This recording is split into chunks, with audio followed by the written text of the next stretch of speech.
Украине, они говорят: о, там Зеленский незаконный. Ну, если законный и Зеленский незаконный, то вы трижды незаконны. Зеленский законен, потому что в рамках международного права, в условиях военных условий нельзя проводить выборы. То есть выборы – это свободная воля изъявления граждан.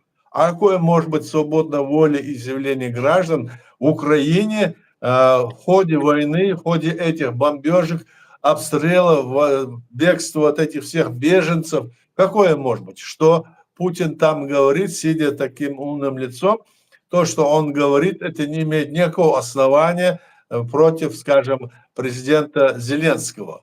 У него может быть какие-то там нарушения внутренние в ходе войны и все такое.